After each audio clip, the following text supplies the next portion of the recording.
we provide you the platform to turn your dreams into reality. Give wings to your aspirations with KR Mangalam University. नमस्कार, मैं हूं अमन जैन। आप देखना शुरू कर चुके हैं जागरण लाइव और वक्त हो चला है देश और दुनिया की तमाम बड़ी खबरें आप तक पहुंचाने का। इटावा में कथावाचक और उसके साथ के लोगों की बेरहमी से पिटाई का मामला अब और बढ़ता जा रहा है। दरअसल इस मामले को लेकर ज्योतिष पीठ के शंकराचार्य विमुक्तेश्वरानंद सरस्वती ने भी एक ऐसा बयान दिया है जो चर्चा का विषय बन चुका है। आप भी सुनिए। इटावा में जो कुछ हुआ है बहुत गलत हुआ है। दोनों ही पक्ष उसमें हमारी दृष्टि से समान रूप से दोषी हैं, लेकिन उस घटना के हो जाने के बाद जिस तरह से उसका राजनीतिक उपयोग किया जा रहा है, हम समझते हैं वो और भी गलत है। इसलिए दो लोग पहले दोषी थे, अब ये तीसरे जो हैं वो भी दोषी हैं, ऐसा हमारा मानना है। हाँ ठीक है, किस बात का सम्मान? वो लोग अपनी जाति छुपा करके वहां गए, ऐसा वहां के लोग कह रहे हैं। तो जाति को छुपा करके जाना धोखा देना है। तो जब धोखा देना है तो धोखा देने वाले को सम्मान करने का कैसे बनता है?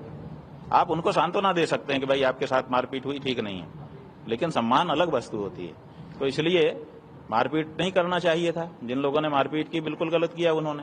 इसलिए जिनको मारा गया उनके प्रति किसी की भी सहानुभूति हो सकती है। अगर अखिलेश यादव को सहानुभूति है, हमें भी है, तो इसलिए हम उसको गलत नहीं कहेंगे, लेकिन उनका शाल उड़ा करके सम्मान करना ये हम समझते हैं कि उचित नहीं है।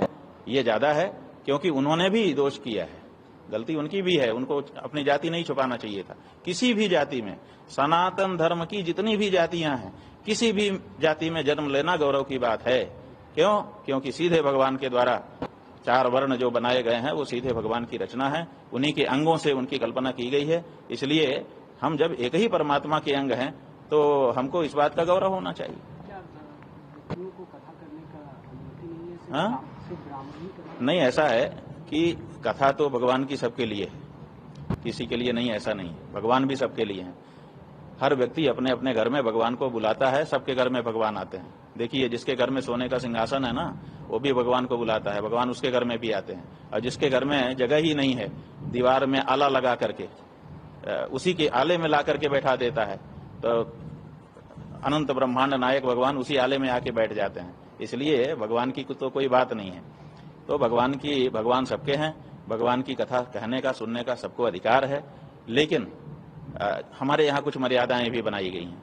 तो उन मर्यादाओं में यह है कि जब सार्वजनिक रूप से कोई कथा होती है तो उसमें ब्राह्मण वक्ता व्यासासन पर बैठता है, ताकि हर वर्ण के लोग उससे सुन सकें, कोई ऐतराज न करें। हाँ, यही बात है ना कि आप पहले बौद्ध कथा कह रहे थे, अब राम कथा, कृष्ण कथा कहने के लिए आ गए, और फिर आपने अपनी एक कल्पना करके जाति कर ली और उस जाति के अनुसार आपने कागज बनवा लिए और उसी के अनुसार अपना नाम लिखने लग गए।